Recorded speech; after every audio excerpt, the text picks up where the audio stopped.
প্রভুপাদ আমাকে বলেছেন, তা সেই রাসলীলা আমাদের হয় এই মন্দিরে প্রত্যেক বছর রাস পূর্ণিমায় যারা যারা আসেন তারা তারা জানেন, কিন্তু সব ভক্তকে তো একসঙ্গে পাওয়া যায় না, সব গুরু ভাই বোনরা আসতে পারেন না সে সময়। তা যাই হোক, আজকে সংকীর্তন গাইতে উঠেছি। কৃষ্ণ লীলার সর্বশ্রেষ্ঠ লীলা হচ্ছে শ্রী গোবিন্দের রাসলীলা। তাই রাসলীলা আস্বাদন করব বা গাইব এমন সাধ্য আমার নেই, এমন স্পর্ধা আমার নেই যে রাসলীলা আমি ব্যক্ত করতে পারব। তবে গুরুদেব আদেশ করেছে, মদন মোহনের কৃপা হয়েছে, কিছুটা চেষ্টা করতে পারি। যে রাসলীলার ব্যাখ্যা প্রভু গোবিন্দ বাড়িতে বছরের পর বছর ধরে করেছে, মাসের পর মাস ধরে করেছে,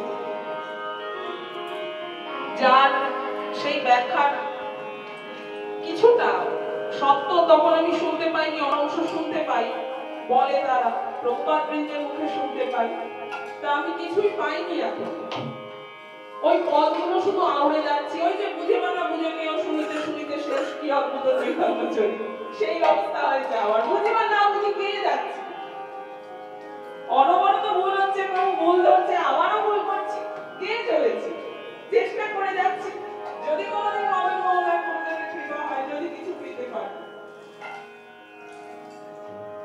শ্রীরাম বৃন্দাবনে যেরকম রাসলীলা করেছিলেন গোপীরাম গোপীদের নিয়ে, বৃন্দাবনের রাসটা সবার জন্য অন্য, সেখানে নারীর প্রবেশাধিকার ছিল, সকলেই অভ্যন্তরে নারী গোপী, কিন্তু বাহ্যে সকলে পুরুষ।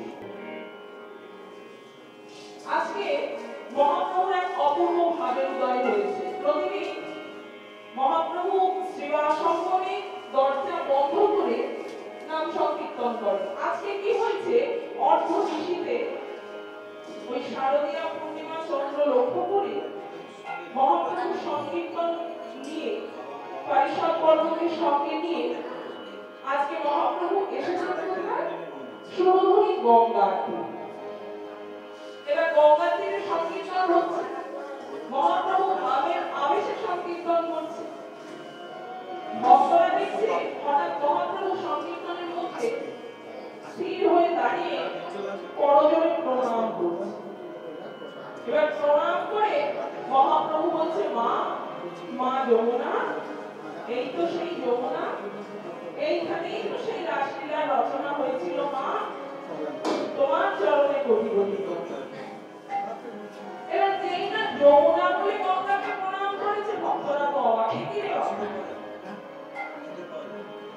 বলে গঙ্গাকে গঙ্গা গঙ্গা বলে ডাকে মহাপ্রভু, আর একটু ভালো হলে সুরধুনী বলে ডাকে, পবিত্রাবনী বলে ডাকে, আজকে গঙ্গা নয়, পবিত্রাবনী নয়, সুরধুনী নয়, আজকে যমুনা যমুনা বলে ডাকে। এবার পাশে ছিল নিতাইদা, নিত্যানন্দ আজকে দাদা বলরামের আবেশে নয়, আজকে অনন্ত বন্ধের আবেশে আবিষ্ট হয়ে আজকে রাসলীলায় প্রবেশ করেছে, কারণ মন্দিরে মহাপন্ন না করে তো রাসলীলায় প্রবেশের অধিকার। নিতাইনাথ বলছে, হ্যাঁ রে, জন্ম থেকে যে দেখে আসছে গঙ্গা, তার আবার ভুল হয় কি করে? আমার জন্ম কি হলো? আমি না হয় গঙ্গাকে ভুল করে অজয় অজয় বলে ডাকি, কিন্তু অজয় নাম হয়ে গিয়েছে। ওর তো জন্মই হয়েছে নবদ্বীপে, জন্ম থেকে দেখে আসছি গঙ্গা, তা সে গঙ্গাকে আজকে গঙ্গা না বলে হঠাৎ যমুনা যমুনা বলছিস। বলে আজকে আমার চোখ দিয়ে যারা দেখবে তারা গঙ্গাকে যমুনা বলবে। কেন যমুনা দেখবে? কেন ওর চোখটা কি আলাদা? কেন আমরা যমুনা দেখবো? তো দেখতে গঙ্গা হচ্ছে ঘোলা জলের নদী আর যমুনা হচ্ছে কালো জলের নদী, কখনো কি ভুল হয়? বলে যেমন গেলে ছড়ে গেলে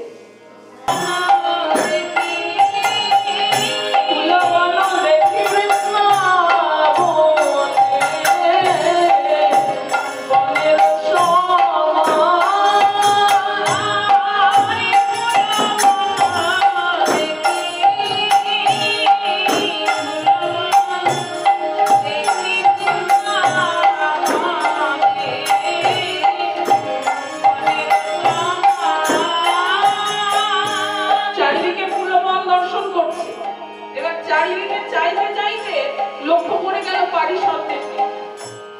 যারা মহাপ্রভুর সংকীর্তনের সঙ্গী তাদের দিকে লক্ষ্য করে গেল মহাপ্রভু। এবার মহাপ্রভু কিন্তু এক দৃষ্টি চেয়ে রয়েছে তাদের পানে। কেন না, তারা আজকে মহাপ্রভুর পরিকর রূপেই এসেছে, কিন্তু তাদের মধ্যে মহাপ্রভু গোপীদের দেখতে পাচ্ছে। ও সচর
যারা বৃন্দাবনে ছিল তারা ছিল সব গোপিকা, তারা ছিল নারী বেশ।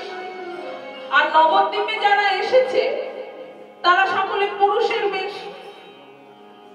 বাচ্চা দেখে তো কোনো বোঝার উপায় নেই, কি করে চিনব? তাহলে যারা বৃন্দাবনে নারী তারা এই কলিযুগে এসে মহাপ্রভুর অবতারে পুরুষ হলো কেন? বলে ব্রজগোপিকাগণের একটা দুঃখ ছিল অন্তরে, শুধু রাধা নয় সব গোপিকাগণের অন্তরে, যে হে প্রাণবধূ তুমি মণি নও মানিক নও যে হিয়ার মাঝারে রও, আবার ফুল নও যে বাঁধিয়া রাখি কেশে, বাঁধিয়া রাখি কেশে। যদি নারী না করিত বিধি তোমা হেন গুণনিধি লইয়া ফিরিতাম দেশে দেশে, লইয়া ফিরিতাম দেশে দেশে। কুলবতী নারী তো তোমার কথা মনে হলে মনে হয় ছুটে যায়, কিন্তু যেতে পারি। সমাজ আমাদের আটকিয়েছে, সমাজ আমাদের রুদ্ধ করে রেখেছে। তোমার বাঁশির তান শুনে যদি যেতে পারতাম সঙ্গে সঙ্গে তাহলে মনে হয় আশাটা মিটত, কিন্তু যেতে তো পারি না, যেহেতু আমরা কুলবতী রমণ। আমার মনে হয়, আমাদের মনে হয়, যদি আমরা নারী না হয়ে পুরুষ হতে পারতাম, যদি সখী না হয়ে সখা হতে পারতাম, তাহলে মনে হয় যখন খুশি যেমন খুশি যেখানে খুশি চলে যেতে পারতাম, কেউ আমাদের বাধা প্রদান করতো না। তোমার পেছনে পেছনেই সবসময় ঘুরে বেড়াতে পারতাম, কেউ বলার কিছু থাকতো না, বাড়ির লোকে গঞ্জনা দিত না। তা এই যে ব্রজগোপিকাদের ইচ্ছা, মনের যে সুপ্ত বাসনা, সেটা প্রকারান্তরে পূর্ণ হলো কলিযুগে এসে। মহাপ্রভুর সঙ্গে যারা এসেছে তারা সকলেই পুরুষ, কিন্তু ভেতরে সবাই নয়, মঞ্জুরি ভাবাপন্ন সকলে। তাই মহাপ্রভু সকলের দিকে চেয়ে চেয়ে দেখছে, সকলের দিকে চেয়ে চেয়ে দেখছে। আজকে তো মহাপ্রভুর মহাভাবের উদয় হয়েছে, তাই আজকে সংকীর্তনে তালে তালে বেজে উঠল কে? সংকীর্তনের অবিচ্ছিন্ন অঙ্গ খোল আর করোনা। আরে খোলো করো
কাকে দিক দিচ্ছি জানো? যাদের যাদের দিক দিচ্ছি তারা ঠিক বুঝতে পেরেছে। বলে না তুমি একটু বলো কাকে কাকে দিক দিচ্ছ?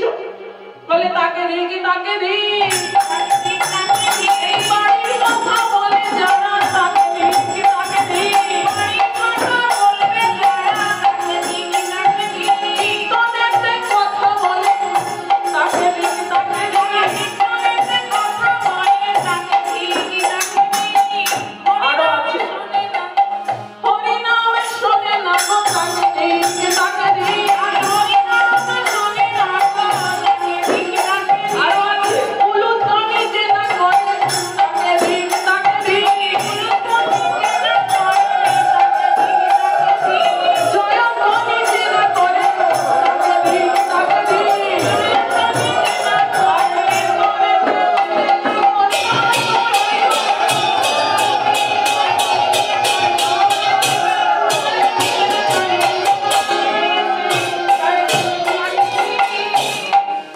এবার খোল তো বাড়াবাড়ি করে নিল, খানিকটা উপদেশ দিয়ে দিল। বড়দার বলছে না বাবা আমি ছোট যন্ত্র, আমি অত বড় বড় খোলের মতো কথা বলবো না, আমি শুধু একটা কথা বলবো। বলি করো তাহলে করো তাহলে করো তাহলে করো তাহলে করো তাহলে মাঝে মাঝে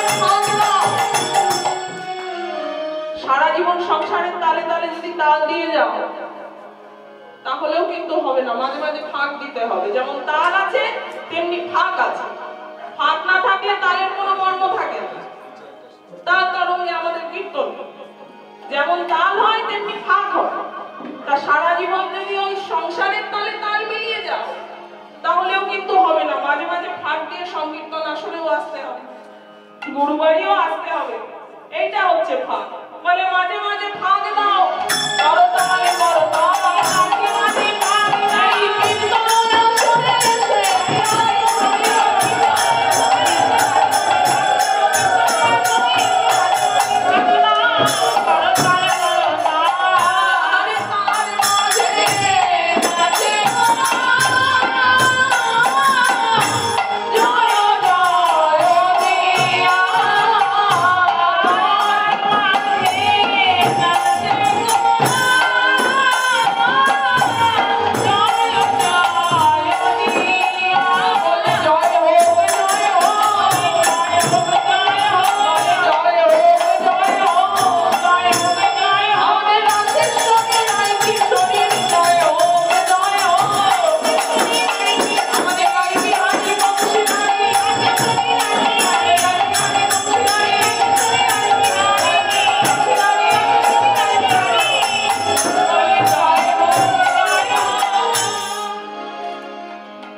আজকে সংকীর্তন খোল করতাল যেই না সহযোগী সংকীর্তন শুরু হয়ে গেল। গৌরাঙ্গ মহাপ্রভুর আজকে ভাবের ঘরে মহাপ্রভু আজকে নৃত্য আরম্ভ করলেন। আমার গৌরাঙ্গ নাচিছে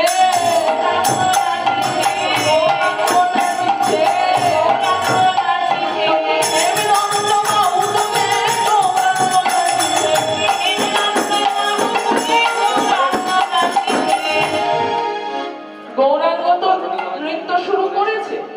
এবার গৌরাঙ্গর সঙ্গে সঙ্গে গৌরাঙ্গের ডান দিকে মহাপ্রভুর ডান দিকে একজন নৃত্য করছে, কে জানেন তো? সে হচ্ছে নিত্যানন্দ প্রভু। নিত্যানন্দ প্রভু ডান দিকে নৃত্য করছে, কিন্তু যেমন তেমন ভাবে নয়। গৌরাঙ্গ মহাপ্রভু দুটো হাত তুলে নৃত্য করছে, নিত্যানন্দ প্রভু দুটো হাত প্রসারিত করে নৃত্য করছে। কেন না পাছে আমার গৌরহরি ঢলে পড়ে যায়।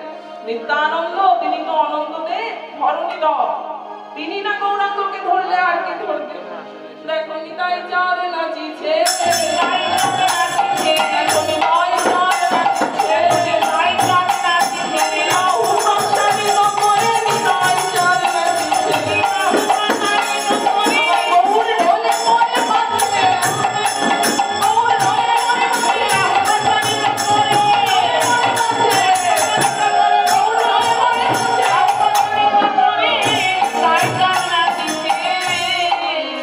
মাঝে গৌর দক্ষিণে নিতাই। এবার সম্মুখে একজন নৃত্য আরম্ভ করল।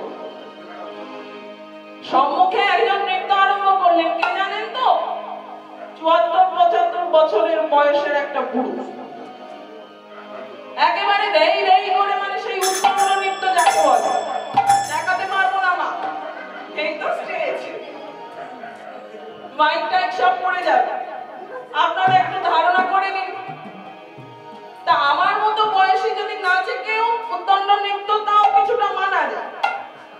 এবার একটা বুড়ো লোক সে যদি ওই 74-75 বছরের বুড়ো সে যদি ওই অল্প বয়সীদের মধ্যে ভিড়ে মিশে ওই রকম উৎপন্ন নৃত্য শুরু করে একদম জোড়া পায়ে লাভ যাকে বলে, লোকে কি বলে? সবাই তো নাচ টাচ থামিয়ে একদম হাঁ করে চেয়ে রয়েছে, বলে হে অদ্বৈত, যে নাচছে তার আজকে জন্ম, আজকে অদ্বৈত শব্দ বলে অদ্বৈত আচার্য তোমার হলোটা কি গো?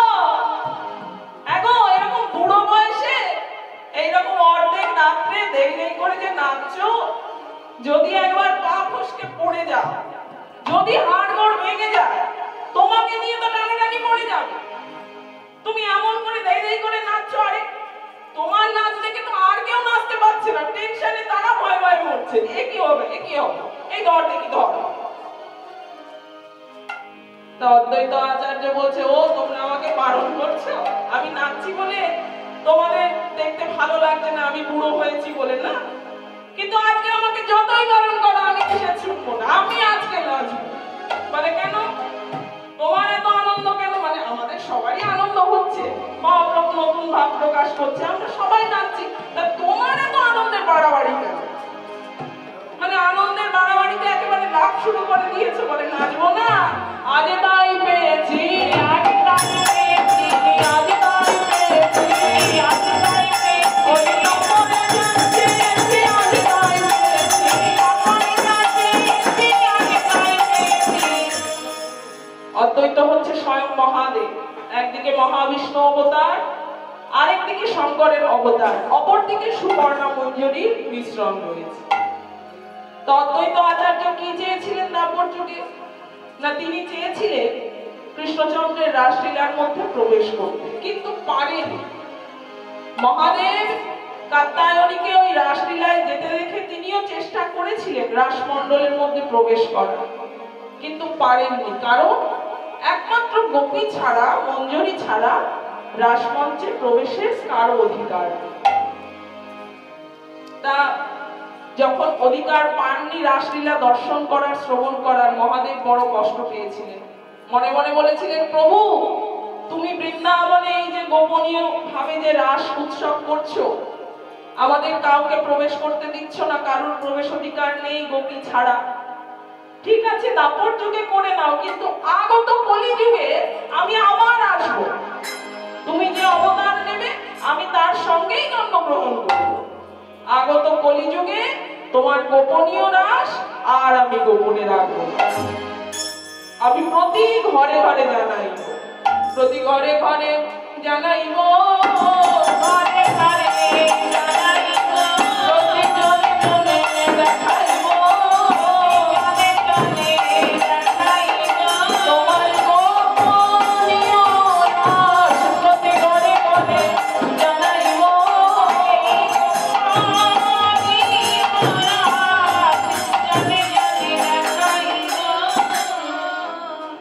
তাহলে মাঝে গৌর, দক্ষিণে নিতাই, সম্মুখে অদ্বৈত আচার্য। এবার গৌরের বাঁ দিকে একজন নাচছে, কে জানেন তো? আমার গদাধর নাচিছে,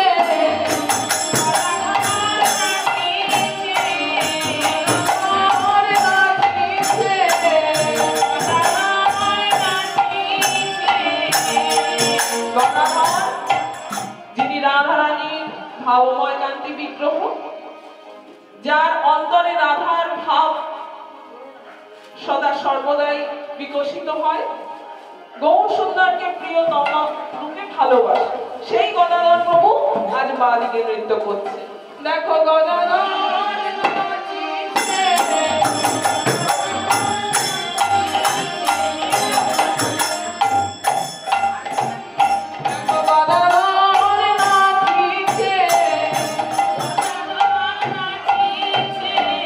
গৌর সুন্দর বাঁ দিকে গদাধর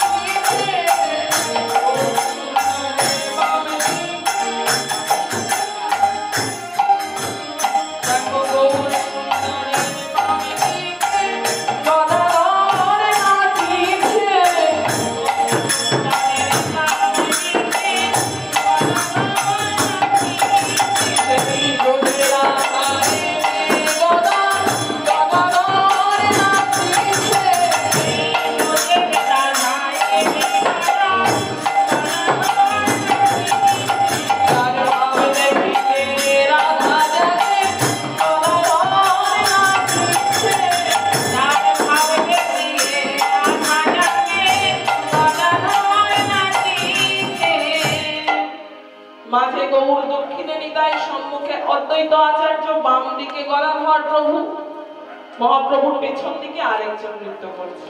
সেটাকে দেখো, সবার পিছে শ্রীবাস নাচে, সবার পিছে শ্রীবাস নাচে, সবার পিছে শ্রীবাস নাচে, সবার পিছে শ্রীবাস নাচে, সবার পিছে শ্রীবাস নাচে, সবার পিছে শ্রীবাস নাচে, সবার পিছে শ্রীবাস নাচে, সবার পিছে শ্রীবাস নাচে, সবার পিছে শ্রীবাস নাচে, গৌর হরি হরি বলে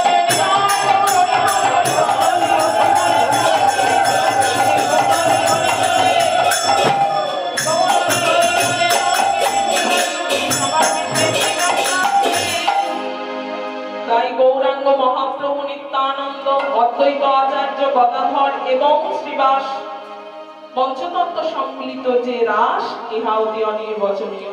তাই বাসুদেব ঘোষ তাই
জয় গৌর।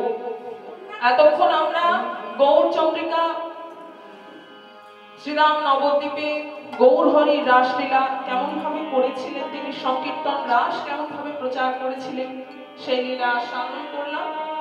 এবার আমাদের যেতে হবে মধুরাদপি মধুর শ্রী বৃন্দাবন। বৃন্দাবনে গিয়ে দেখবো আজকে গোবিন্দ গোপিকাগণের সঙ্গে, রাধা রানীর সঙ্গে কেমন ভাবে রাসলীলা করেছে। চলুন আমরা সকলে আজকে সেই বৃন্দাবনে গমন করি।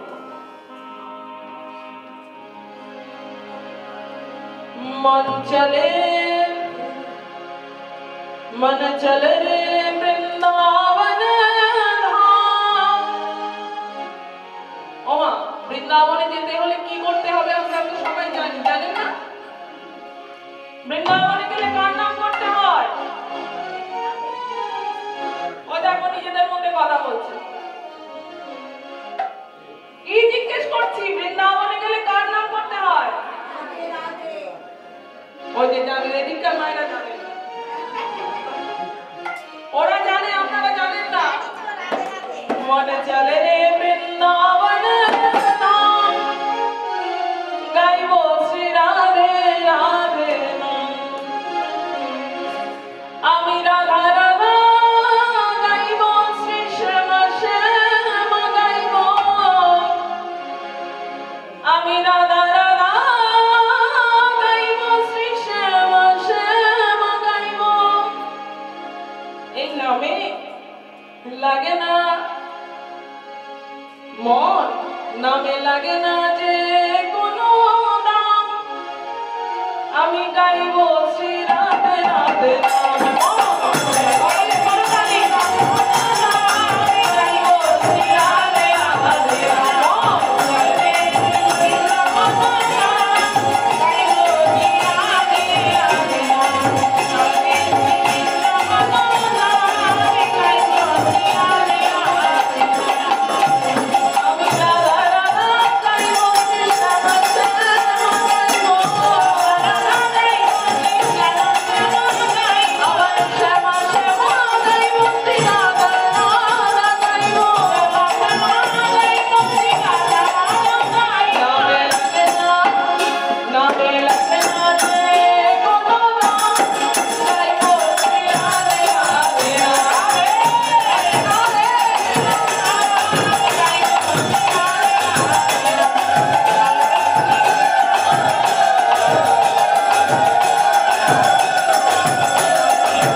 জানেন মা যশোমতী নন্দের ইচ্ছা ছিল পুত্র সন্তান হলে 4 ধাম যাবে। তা গোবিন্দ আমার বৃন্দাবনের মধ্যেই 4 ধাম তৈরি করেছে যশোমতী নন্দ মহারাজের জন্য, যাতে তাদের বাইরে যেতে না লাগে। না মন লাগে না যেতে জানে না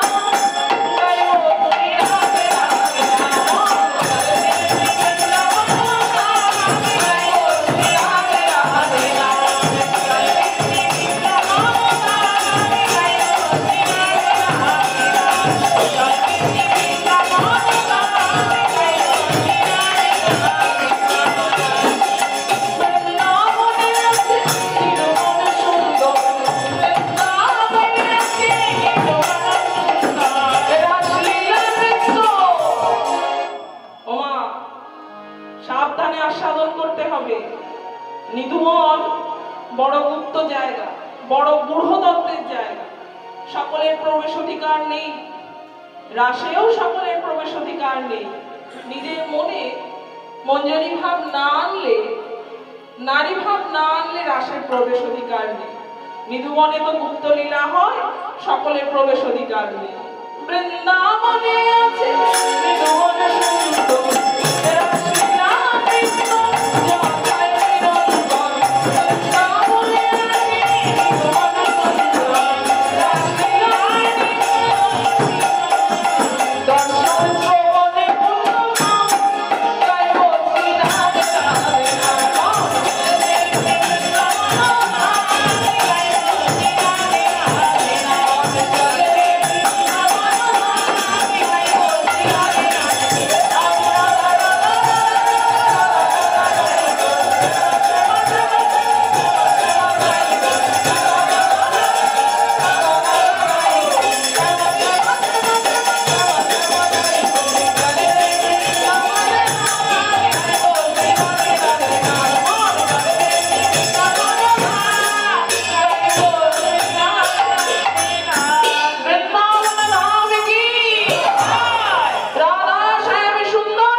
আজকে রাধা মদন মোহনের মন্দির প্রাঙ্গণে আমাদের এই যে গুপ্ত বৃন্দাবনে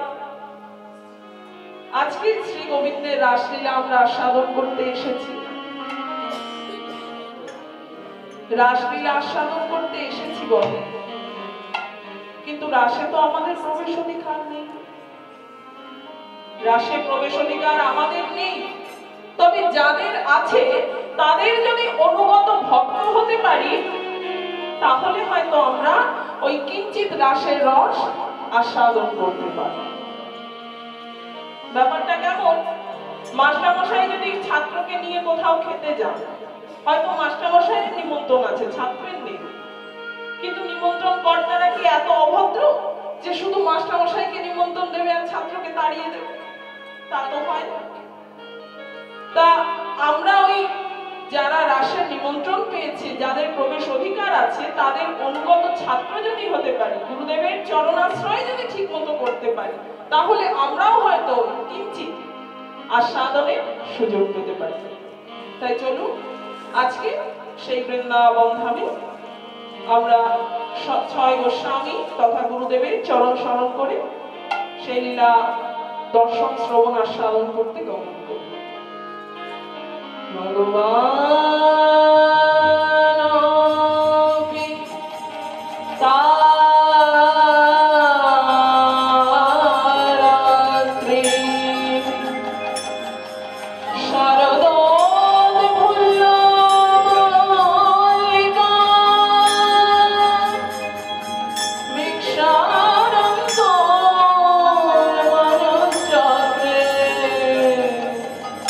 জয়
মা যশোমতী আরতি করে সুন্দর করে খাইয়ে দাইয়ে গোবিন্দকে সুকোমল শয্যায় শয়নে রেখেছে। গোবিন্দ ঘুমিয়েছিলেন, কিন্তু হঠাৎ করে ঘুমটা ভেঙে গেল গোবিন্দ। কেন না, গবাক্ষ দ্বার দিয়ে ওই গোবিন্দের মুখ পঙ্কজে চাঁদের আলো এসে পড়েছে। মুখ পঙ্কজে চাঁদের আলো এসে যেই না পড়েছে, গোবিন্দের আস্তে আস্তে পদ্ম আঁখি দুটি খুলে গেল। ধীরে ধীরে বাঁশিটা নিয়ে শয্যা ত্যাগ করে নন্দ ভবনে চন্দ্রশালিকার উপর এসে দাঁড়ায়। এসে দাঁড়িয়ে নিরীক্ষণ করছে, আহা কি শোভা! চারিদিকে চেয়ে চেয়ে দেখছে। দেখছে কুসুম ভরা কানন, কুসুমের গন্ধ করা বাতাস, চাঁদিমা ভরা আকাশ, কোকিলের পূজন, ভ্রমরের গুঞ্জন, সবকিছু যেন গোবিন্দকে হাত ছানি দিয়ে ডাকছে, গোবিন্দ এসো। এই যে তোমার সেই পূর্ব সংকল্পিত রাত্রি, এটাই তো তোমার রাসোৎসবের সময়, এখনো দাঁড়িয়ে আছো তুমি, এসো। আমরা যে সকলে সেবার সুযোগ পাবো বলে অপেক্ষা করছি, নেমে এসো। তাই গোবিন্দ আজকে ধীরে ধীরে নন্দভবনের চন্দ্রশালিকা থেকে নেমে ওই যমুনার কূলের দিকে যাচ্ছে। দেখো দেখো কি শোভা! প্রশ্ন পদকর্তা বন্দনা করছে,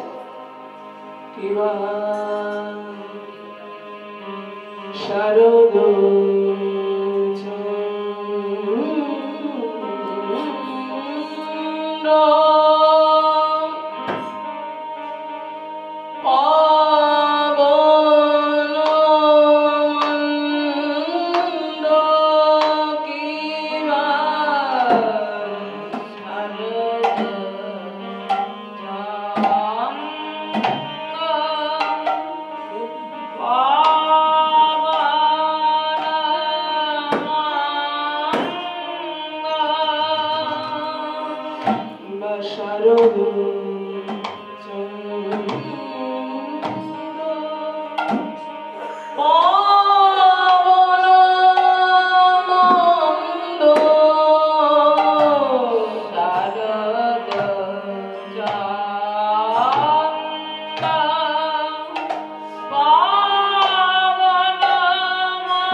রাসলীলার প্রথম পদ, প্রধান পদ, যে পদ না করলে রাসলীলা হয় না।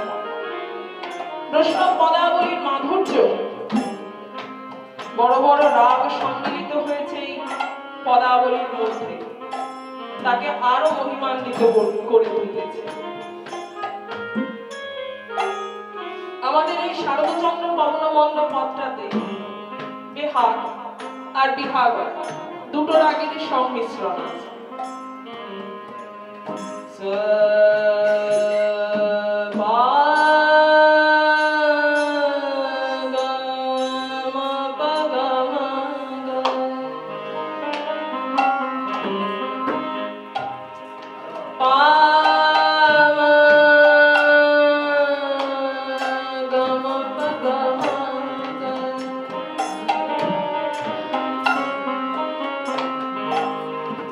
Gama pani pa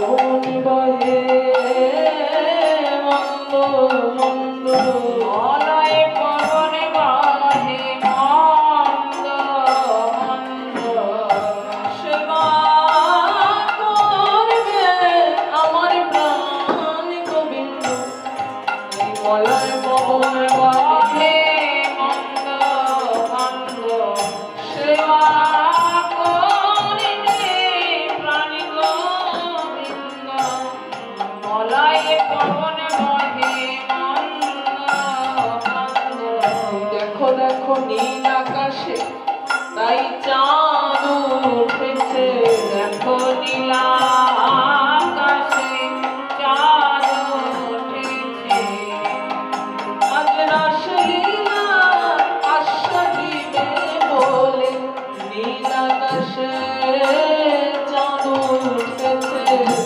রাসলীলায় আশা দিবে বলে নীল আকাশে চাঁদ উঠেছে পদকর্তা দাঁড়িয়ে বলছে চাঁদ তো শুধু যমুনার ওই নীল আকাশে না, ভালো করে চেয়ে দেখো ভক্তের হৃদয় আকাশ যুগল চাঁদ উঠেছে হৃদয় আকাশে যুগল চাঁদ উঠেছে তারার মালা গলায় পড়ে যুগল আকাশে চাঁদ উঠেছে তারার মালা গলায় পড়ে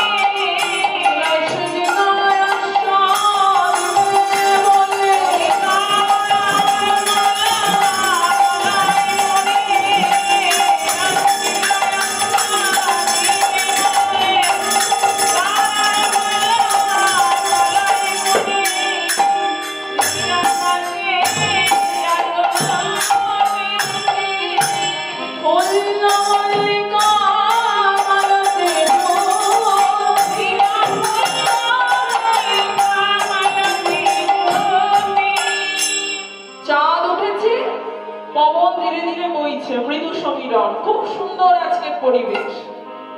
শারদীয়া চন্দ্র, পূর্ণিমার চন্দ্র দেখে গোবিন্দের মনে বড় আনন্দ হয়েছে। শুধু তাই নয়, চারিদিকে চেয়ে দেখো, চারিদিকে কুসুম বনে কেমন করে কুসুম বিকশিত হয়েছে।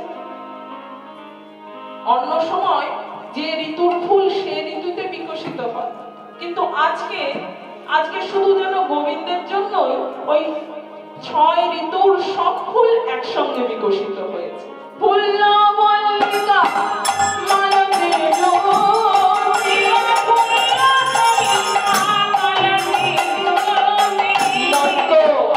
হায় হায় মত্ত, ওই ফুলের চারিপাশে তারা মত্ত, সেবামৃত পাওয়ার লাগি মত্ত, দেখো লীলামৃত পাওয়ার লাগি মত্ত, হায় হায় মত্ত প্রভু মারো বরণী, হায় হায় মত্ত প্রভু মারো বরণী, হায় মত্ত তারা ঘোর বসারে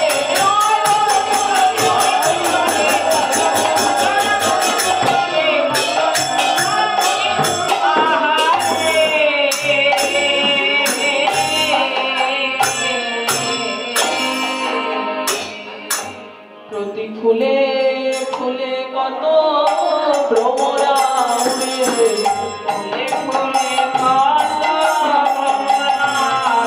দেখো মাতাল ভ্রমর উড়ে পড়ে, প্রতি ফুলে ফুলে কত ভ্রমরা উড়ে,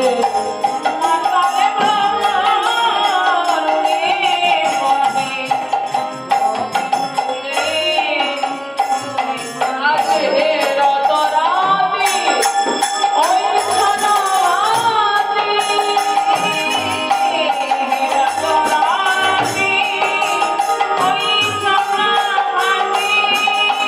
হে রত রাতে ওই ছানাতে,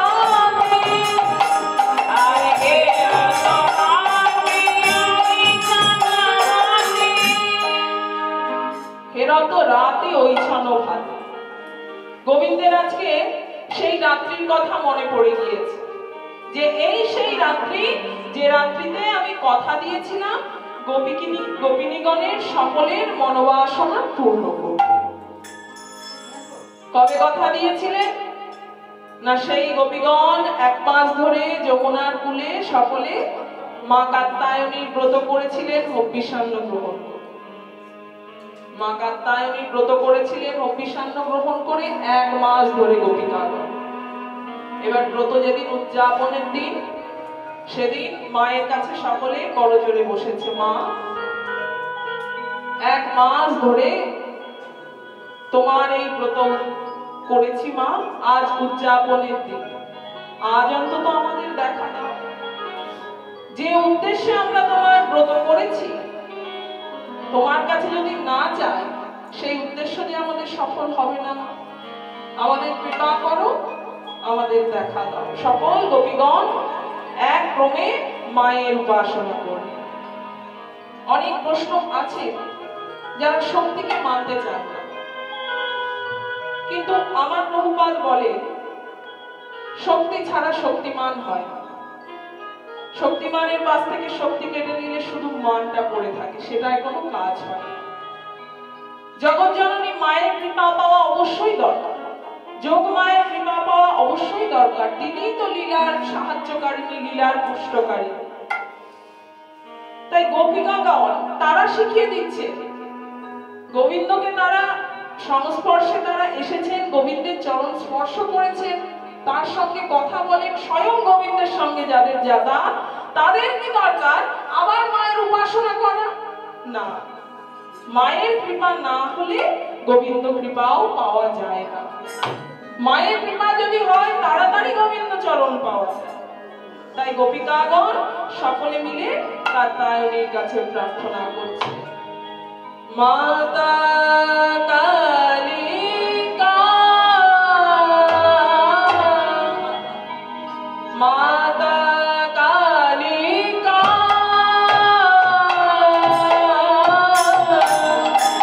মাতা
গোপীগণ, মা তুমি এসেছো, এমন ভাবে ডাকলে আমি কি না এসে পারি?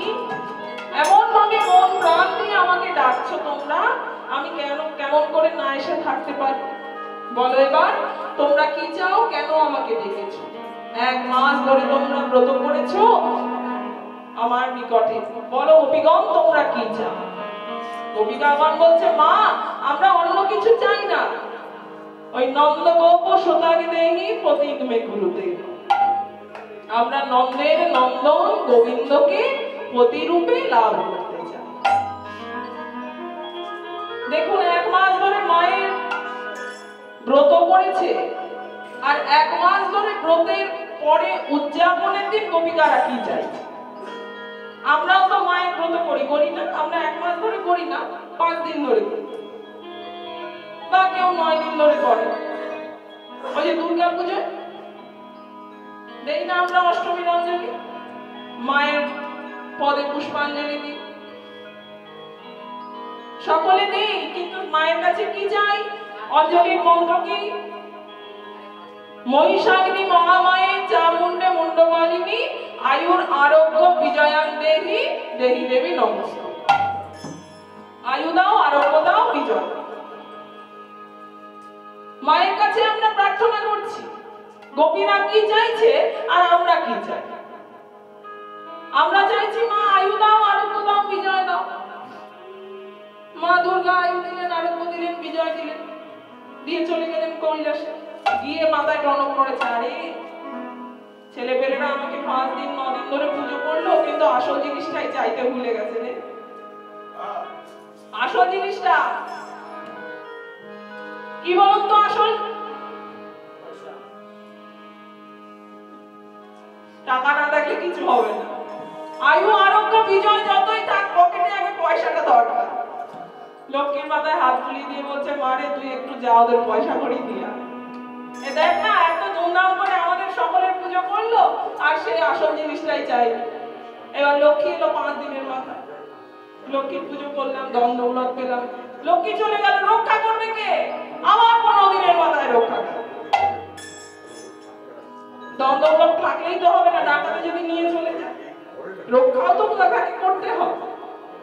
তা আমরা চাইতে ভুল করছি বলে গোপীদের বারবার মাকে বারবার আসতে হচ্ছে। কিন্তু গোপীদের মতো যদি একবারই সব চাইতে পারতাম, তাহলে মাকে আর বারবার আসতে হতো। গোপীরা আমাদের রাসমঞ্চে শিখিয়ে দিচ্ছে যে কি করে চাইতে। একটা খুব সুন্দর উদাহরণ আছে, এই এক চাওয়ায় সব পাওয়া। এটা কি করে চাইতে হয় খুব সুন্দর একটা উদাহরণের মধ্যে দিয়ে বুঝিয়েছে। বলছে কোন একটা অন্ধ যুবক ভিখারি, মন দিয়ে শুনবেন মায়েরা, এক চাওয়ায় সব পাওয়া। অন্ধ যুবক ভিখারি, টাকা পয়সা কিছু নেই, ভিক্ষা করে খায়।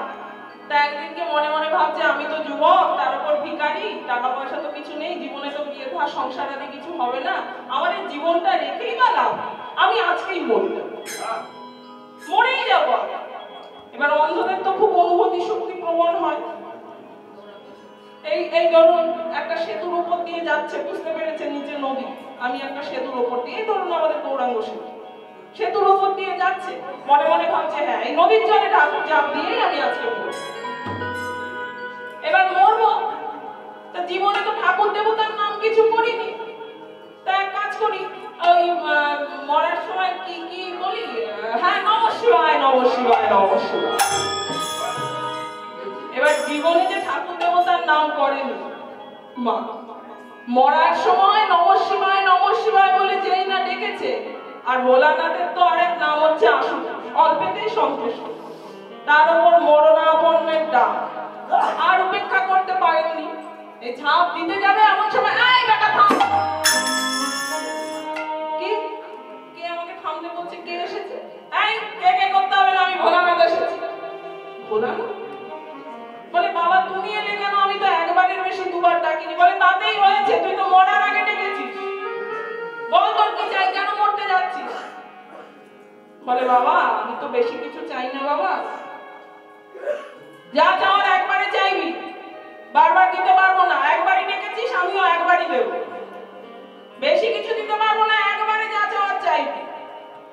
এবার অন্ধ মনে করছে, কি চাই কি চাই কি চাই কি চাই কি চাই, যদি চোখটা চাই তাহলে তো ভিখারি থেকে যাবো, আর যদি টাকা পয়সা না চাই তাহলে তো অন্ধই থেকে যাবো।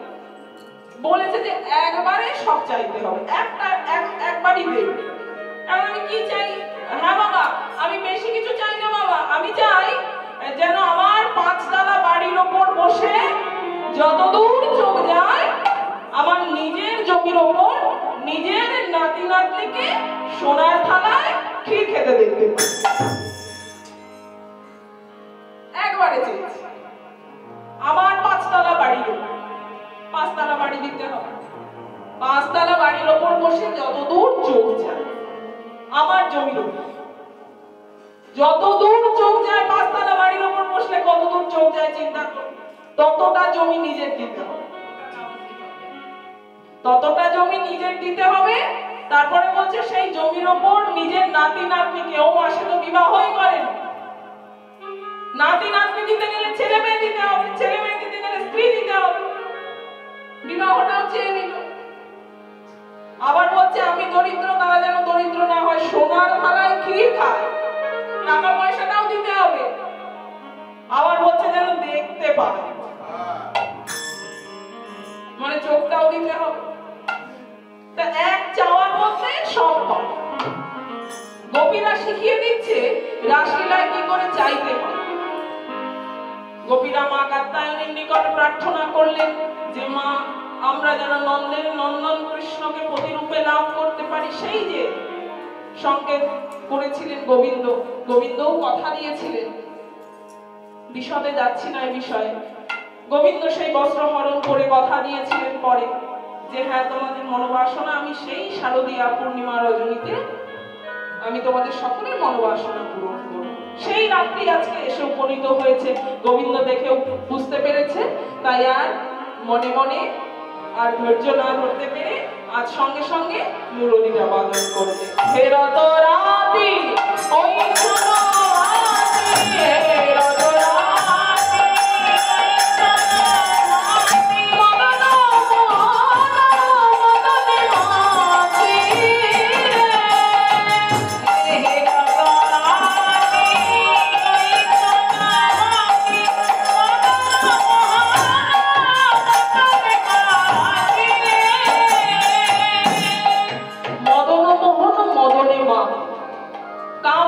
দমন করার জন্য গোবিন্দ রাসলীলা করেছিল। কামদেবের মনে বড় অহংকার ছিল যে আমি যে যুদ্ধে যাই সেই যুদ্ধেই আমি জয়লাভ করি, আমার উপরে কেউ নেই। গোবিন্দ মনে মনে বুঝতে পেরেছিলেন, বললেন মদন তুমি সেই রাত্রিতে এসো, আমি দেখতে চাই তুমি কি করে এই যুদ্ধে, ভক্তি রসের যুদ্ধে তুমি কি করে জয়লাভ করো। তাই মদনকে দমন করার জন্য গোবিন্দ এই রাসলীলা করবে। মদন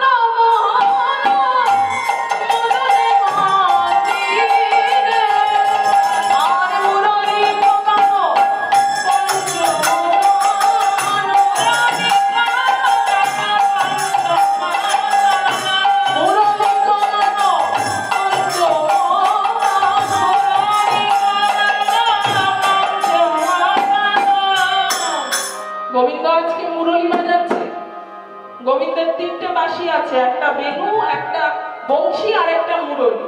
12 আঙুল লম্বা বেনু আর 17 আঙুল লম্বা বংশী আর 2 হাত লম্বা মুরলী। সেই মুরলী আজকে সেই সংকেত রাত্রিতে বাদন করেছে। মুরলী গো গানো পঞ্চ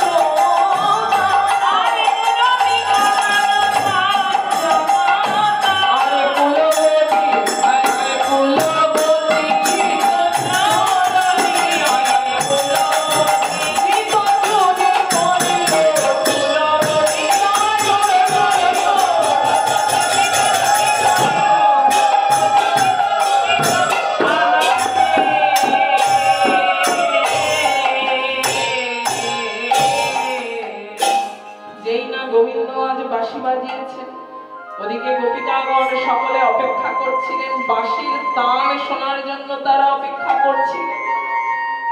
গোবিন্দের বাঁশির তান আজকে বাজবে, তারা কত যুগ যুগ ধরে অপেক্ষা করে আছে। এই সেই রাত্রি, যেই না গোবিন্দের বাঁশির তান শুনেছে, আজ শুনত গোপী প্রেম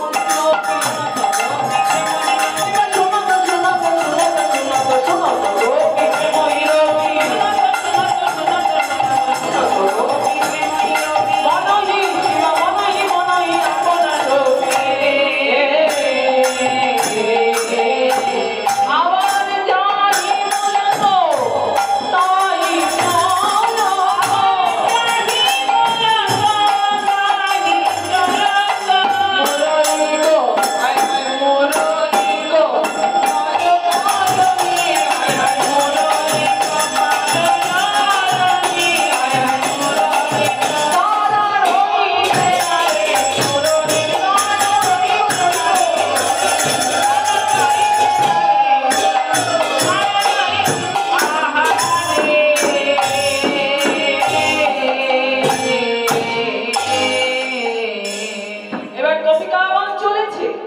অভিসারে গেলে কি হয়? ওমা আমরা শুনি রূপের অভিসার, আক্ষেপের অভিসারে, বর্ষা অভিসার, জ্যোৎস্না অভিসার, কত অভিসার আছে। তাতে রাধারানীকে গোপীরা সাজিয়ে দেন, নিজেরাও সাজে। কিন্তু আজকে আর রাধারানীকে গোপীরা সাজাচ্ছেন না, গোপীরা নিজেরাই সাজছে। কিন্তু সাজের কেমন ভঙ্গিমা দেব? বিছুরি গে হলি জো হুবে হো, গে হলি জো হুবে হো, গে হলি জো হুবে হো, গে হলি জো হুবে হো, এক নয়নে কাজল রে হলে, বিছুরি গে হলি জো হুবে হো, এক নয়নে কাজল রে হলে, বিছুরি গে হলি জো হুবে হো। ভুলে গিয়েছে, দেহের কথাও ভুলে গিয়েছে, গৃহের কথাও ভুলে গিয়েছে। কেউ হয়তো গৃহকর্ম করছিলেন, হাতের কাজ ফেলে দিলেন। কেউ হয়তো উনুনের উপর দুগ্ধটা জাল দিচ্ছিলেন, দুগ্ধ ওই রকম ভাবে পড়ে রইল, উতলিয়ে পড়ে যাচ্ছে, সেদিকে ভ্রুক্ষেপ নেই। কেউ হয়তো দহন কার্য করছিলেন, বাছুরি খুলেছেন, এবার দহন করবেন, বাছুরি দুধ খাচ্ছে, কোনো দিকে লক্ষ্য নেই। ওইভাবে এবার গোবিন্দের বাঁশির চুলে সাজতে আরম্ভ করেছে। এবার সাজের কি ভঙ্গিমা দেব? এক নয়নে কাজল রেহ, একটা চোখে কাজল পড়েছে, কাজল পড়ে এত অধৈর্য হয়ে গিয়েছে, আরেকটা চোখে যে কাজলটা দেবে সেটার অবসান নেই। এক হাতে হয়তো কঙ্কন পড়েছে, আরেক হাতে যে পড়বে সেটার অবসর নেই। কি বাবা রঞ্জিত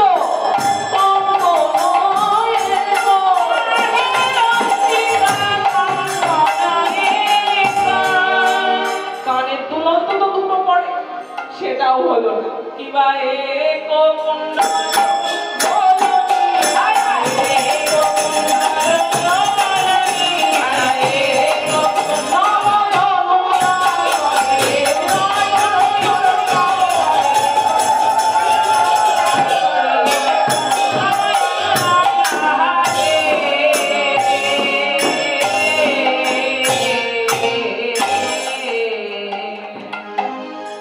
এবার গোপিকাগণ যে যেমন ভাবে পেরেছে ওই রকম অর্ধ বেশভূষা নিয়ে সকলে ছুটে চলেছে। এবার ছুটে যখন চলেছে, বেশভূষার কি পরিস্থিতি? একেই তো ভালো করে সাজেনি, তার উপর ছুটে ছুটে চলেছে, কি অবস্থা? শিথিল ছন্দ নিবিক বন্ধ, শিথিল ছন্দ নিবিক বন্ধ, ছন্দ নিবিক বন্ধ, শিথিল ছন্দ নিবিক বন্ধ,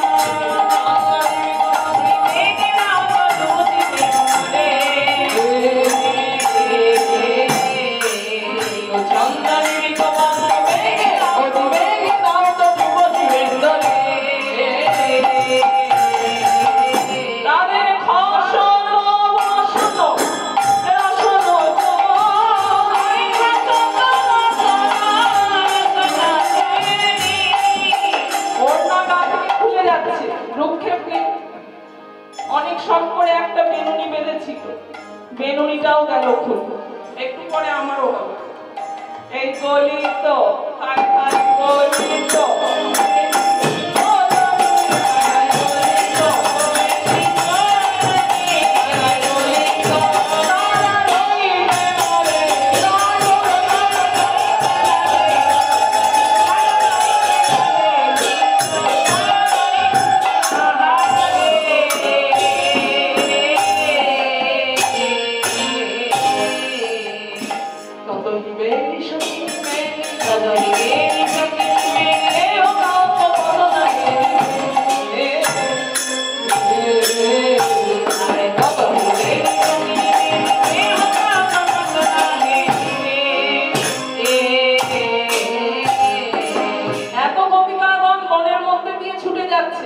একজনের সঙ্গে আরেকজনের দেখা হতেই পারে।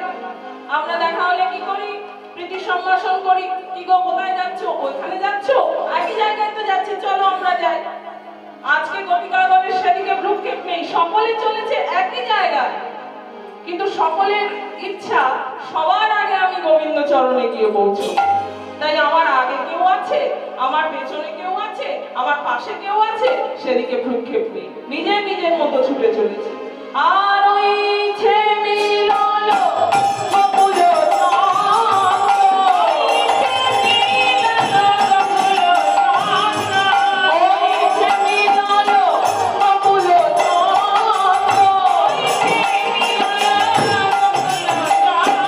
গোবিন্দ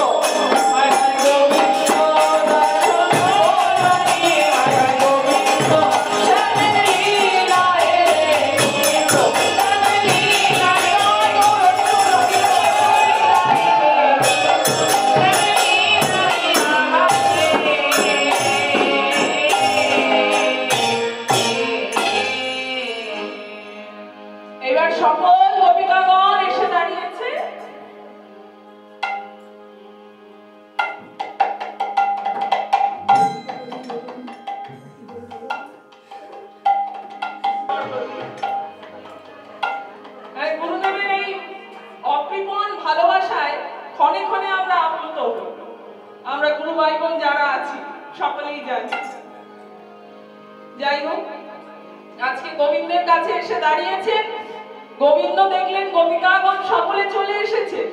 এবার সকলকে সম্মিলিত অবস্থায় দেখে গোবিন্দ আবার পরীক্ষা শুরু করলেন। ভগবানের ক্ষণে ক্ষণে পরীক্ষা, কেউ বুঝতে পারে কেউ বুঝতে পারে না। তা গোপীদের পরীক্ষা তো ক্ষণে ক্ষণে নেন ভগবান। পরীক্ষা করেছিলেন, বস্ত্রহরণেও পরীক্ষা করেছিলেন, আবার পরীক্ষা শুরু করলেন। হে গোপিকাগণ, স্বাগতম সুস্বাগতম গো বাবা। গোপিকাগণ, তোমাদের স্বাগত, সুস্বাগত, সকলকে তোমাদের স্বাগত জানাচ্ছি। বিপিনে মিলন বরজনারি হেরিয়া হাসত মুরলীধরি।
সকলকে যখন এত আপন করে নিয়েছে, গোপিকাগণের মনে মনে খুব আনন্দ হয়েছে। আহা গো, দেখো আমরা এত দূর থেকে এত রাত্রে ছুটে ছুটে এসেছি বলে গোবিন্দ আমাদের কত সুন্দর করে আদর সম্ভাষণ করেছে। এবার সম্ভাষণ করে গোবিন্দ জিজ্ঞাসা করছে, ও গোপীগণ, সকলে তো এসেছো তোমরা, এত রাত্রে সকলে এসেছো যে দেখতে পাচ্ছি, কিন্তু কেন এসেছো? কেন এসেছো? কি ব্যাপার ও গোপিকাগণ? কও হে গোপী কিসের লাগি মনে কেন এলে? কও হে গোপী কিসের লাগি মনে কেন এলে? রজনীশা ঘোর রূপা ঘোর সত্য নিষেধিতা গোপী কিসের লাগি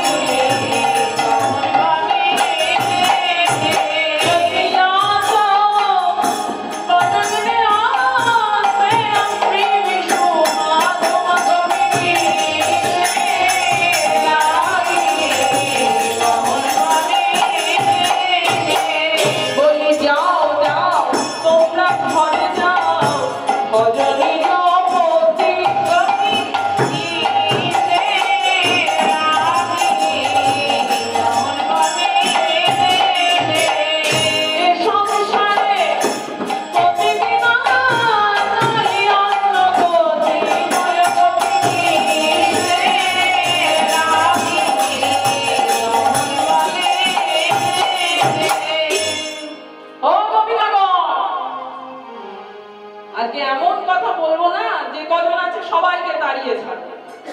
দেখি কজন থাকতে পারে। ও কবিকাগর, এই বাড়ি ঘর ছেড়ে কেন এসেছো? বাড়িতে টিভি আছে? রঙিন টিভি বাড়িতে আছে? খাট পালঙ্ক আছে? তা বাড়ির আত্মীয় স্বজন কিছু মানা করলো না তুমি? এই যে রাত্রিবেলায় তোমরা সকলে চলে আসলে, বাড়ির আত্মীয় স্বজন তোমাদের কিছু বললো না? তাদেরকে সেবা না করে তোমরা এই গৃহ শৃঙ্খল উপেক্ষা করে এখানে চলে এসেছো। ছি ছি ছি, তোমরা না কুলবতী, তোমরা না সতী নারী? এইভাবে তোমরা আমাদের বৃন্দাবনের সমাজটাকে কলঙ্কিত করে অর্ধনিশীতে এইরকম গহন মনে এসে উপস্থিত হলে ছি ছি ছি, তোমাদের লজ্জা করে না? কেন এসেছো বলো? ও, তোমরা বনশোভা দর্শন করতে এসেছো, বুঝতে পেরেছি। এত সুন্দর এই চন্দ্রের উদয় হয়েছে, তো কুসুম বিকশিত হয়েছে, তোমরা মনে হয় বনশোভা দর্শন করতে এসেছো। তা গোপী, অর্ধ রজনীতে গৃহ শৃঙ্খল উপেক্ষা করে বনের মধ্যে কেউ আসে না? যদি কোনো বিপদ হয়ে যায়, যাও যাও, বনশোভা তো দর্শন হয়ে গেছে, এবার তোমরা গিয়ে ফিরে যাও। ওই ছন বচন কমল জগৎ, ওই ছন বচন কমল জগৎ, রোজর মণিগণ সজল নয়ন, রোজর মণিগণ সজল নয়ন, সুদল সমঙ্গ মনোনাথ করণী, সুদল সমঙ্গ মনোনাথ করণী, অবনত বয়ানে নখে লিখু ধরণী, অবনত বয়ানে নখে লিখু ধরণী, অবনত বয়ানে নখে লিখু ধরণী, অবনত বয়ানে নখে লিখু। গোপিকাগণ বলছে, হে গোবিন্দ, তোমার ওই বাঁশির শুনেই তো আমরা সকলে ছুটে এসেছি। ওই বাঁশির সুর শুনে আমাদের আর গৃহ থাকতে পারলাম, গৃহে থাকতে না পেরে সকলে তোমার চরণাশ্রয়ে এলাম, আর তুমি আমাদের আবার ফিরে যেতে বলছো। ভাঙলি কলশিল মুরলি কষানে, মুরলী কষানে, কিঙ্করি গণে জন কেশে ধরি আনে। কেশে ধরি, তোমাদের ওই বাঁশির সুরে আমাদেরকে কেশে ধরে টেনে এখানে এনেছো। অবকাহে কহত ধর্মযুত বল ধার্মিক হরয় কি কুমারী নিচল। এতই যদি তোমার ধর্মজ্ঞান, বল সেদিন কেন আমাদের বসন হরণ করেছিলে? বসন চুরি করেছিলে। মৈবং বিমান অতিমান গতিতং নৃশংসং। এমন ভাবে কথা ব্যথা দিও না দয়াময়, এমন ভাবে নৃশংস হয়ে কথা বলো না। মৈবং বিমান অতিমান গতিতং নৃশংসং সন্তচ্য সর্ব বিষয়াং স্তব পাদমূলং। সকল কিছু পরিত্যাগ করে তোমার চরণে এসেছি। ভক্তানামস্য দূরমগ্নঃ মাকে দুষ্মান। আমাদেরকে পরিত্যাগ করো না। গোবিন্দ যথাদি পুরুষ ভজতে মোক্ষ। আমরা সকল বিষয় পরিত্যাগ করে তোমার চরণে আশ্রয় দেওয়ার জন্য ছুটে এসেছি। এখন যদি তুমি আমাদের ফিরেও যেতে বলো গোবিন্দ, আমরা তো ফিরে যাব বলে বলে আসি নাই গো। আমরা ফিরে যাব বলে আসি নাই গো। আমরা ফিরে যাব বলে বলে আসি নাই গো। ফিরে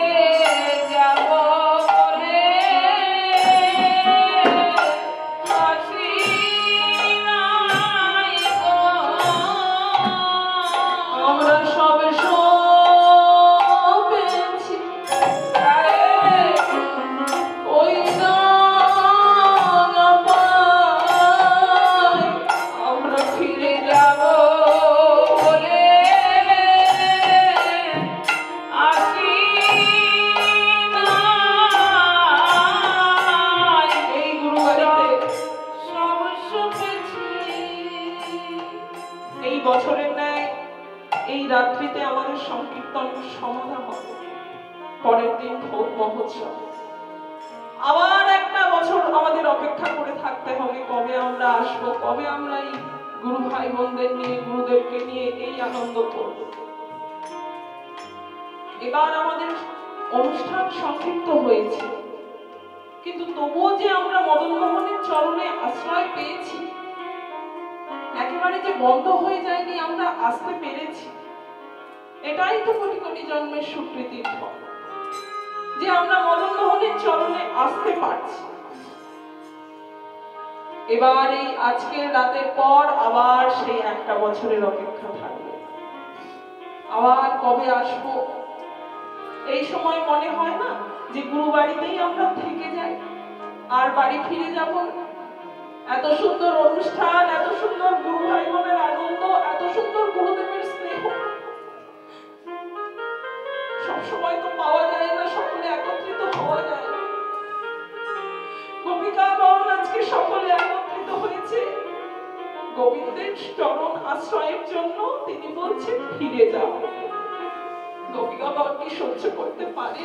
বলছে, হে গোবিন্দ, কত যুগ ধরে আমরা অপেক্ষায় ছিলাম যে তোমার চরণে আসবো, তোমার চরণে শরণ নেব, আর আজকে রাত্রে যখন সেই সুযোগটা পেয়েছি, তুমি আমাদের ফিরে যেতে বলছো, তুমি আমাদের চলে যেতে বলছো গোবিন্দ। না না, আমরা কোথায় যাব? আমরা সব পেয়েছি,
গোবিন্দ আমাদের বলছো আমরা কেন আত্মীয় স্বজন পতিকে পরিত্যাগ করে তোমার কাছে চলে এসেছি।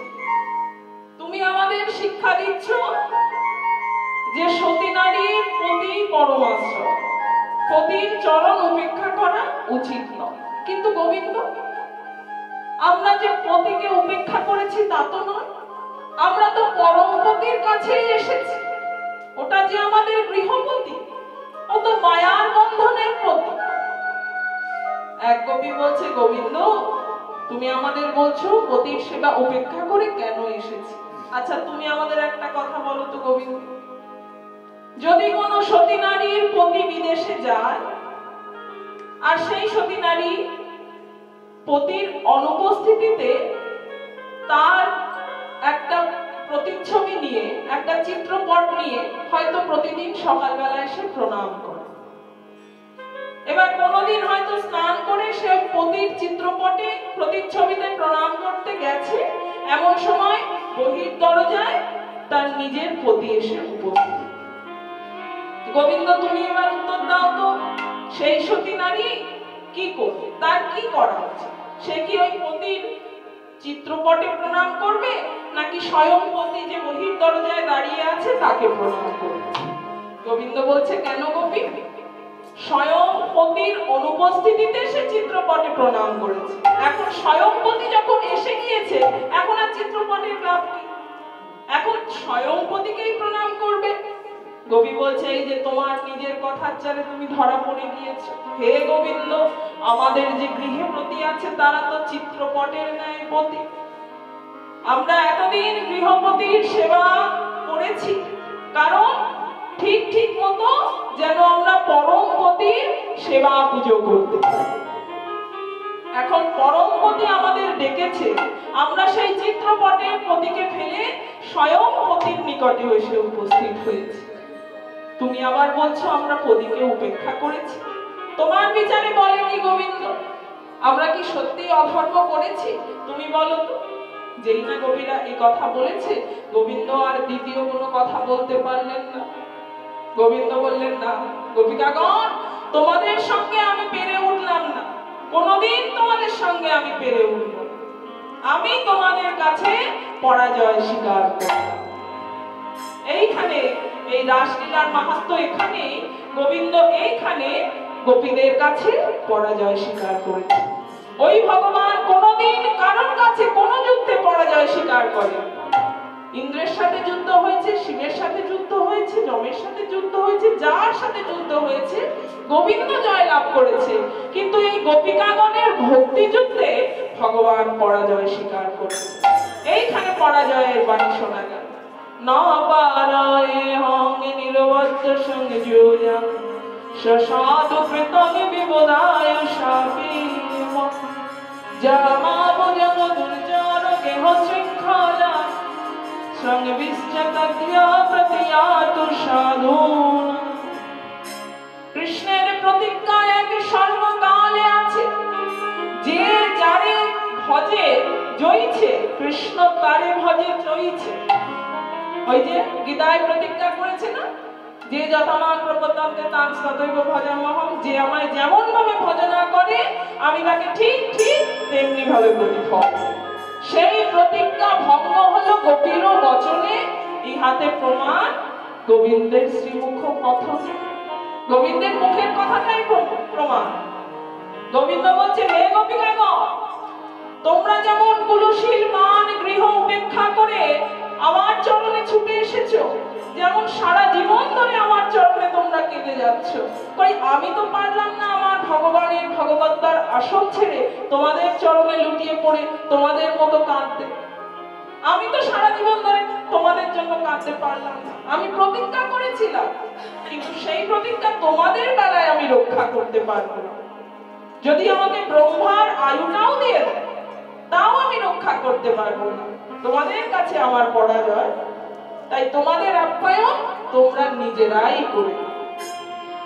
এত অহত ব্রজ যুবতী মেল, শুনি নন্দ নন্দন হর্ষিত ফেল, কবি কর সাদতি করয় বিলাস, আনন্দে নিরখত গোবিন্দ দাস।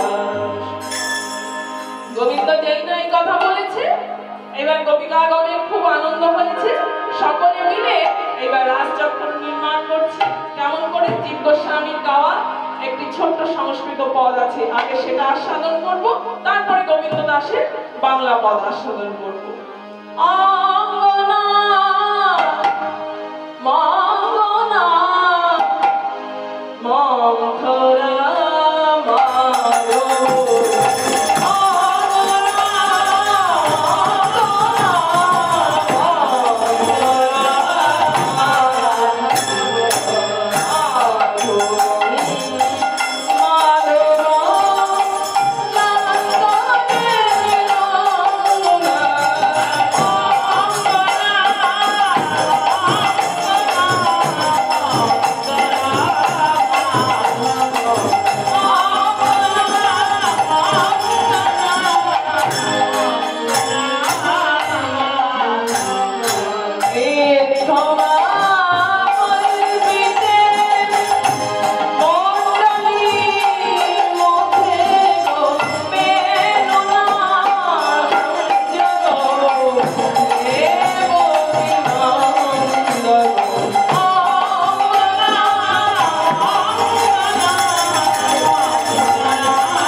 গোপিকাগণ সকলে রাসমঞ্চ নির্মাণ করছে কেমন করে?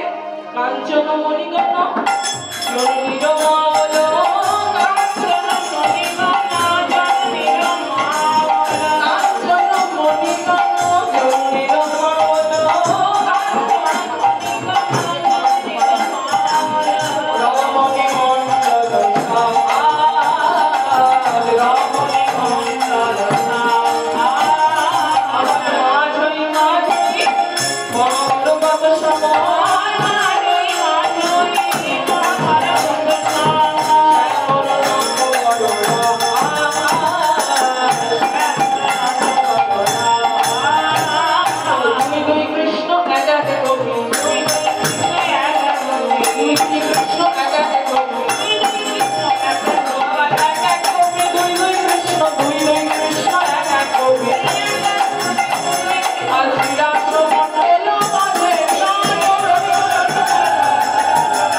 অথবা দুই কৃষ্ণ এক গোপী, মানে এক গোপী এক কৃষ্ণ, এক গোপী এক কৃষ্ণ, এক গোপী এক কৃষ্ণ, এইভাবে রাসমঞ্চ আলোকিত হচ্ছে।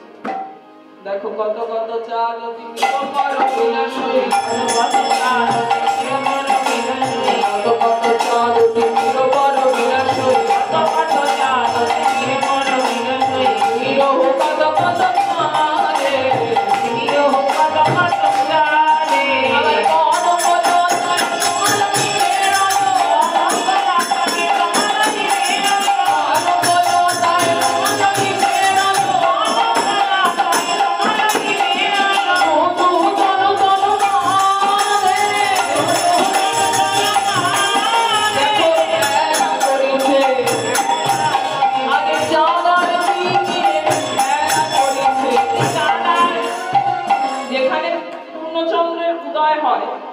সেখানে কি কখনো অন্ধকার থাকে? থাকে না। কিন্তু আজকে রাসমঞ্চলে উল্টা গতি। দেখো চাঁদ আর তিমি একসঙ্গে যেন খেলা করছে। দেখো খেলা করিছে চাঁদ আর তিমি খেলা করিছে। দেখো আর গতি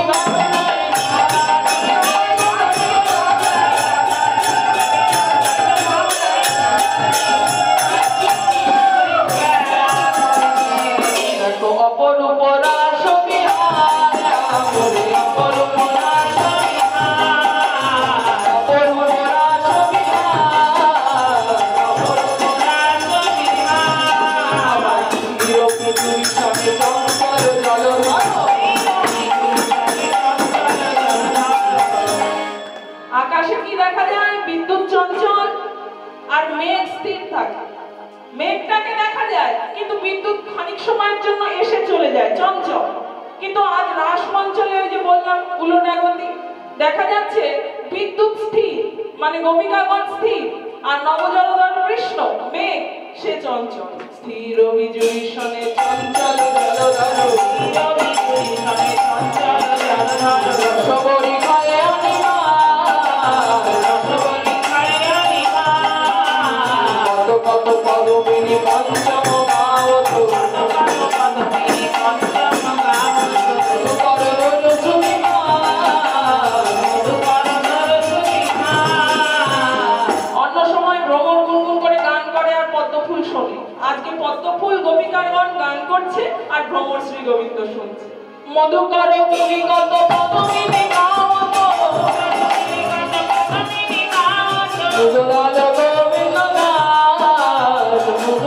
গোবিন্দ দাস, মধুকর গোবিন্দ দাস। আজকে গোবিন্দ দাস পদকর্থা মুগ্ধ হয়ে স্বামীর রাস লীলা দর্শন করছে। গোবিন্দ আজকে রাসমঞ্চ নির্মাণ করতে বলেছেন, গোপিকাগণ নির্মাণ করেছে। এবার রাসমঞ্চে দেখা গেল সকলে আগে বেজে উঠলো কি না গোপিকাগণের এই বলয়া।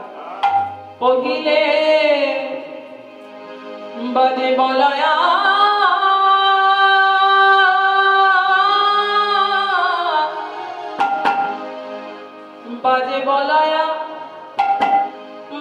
বলয়া নূপুর মনি কুঞ্জে ভরে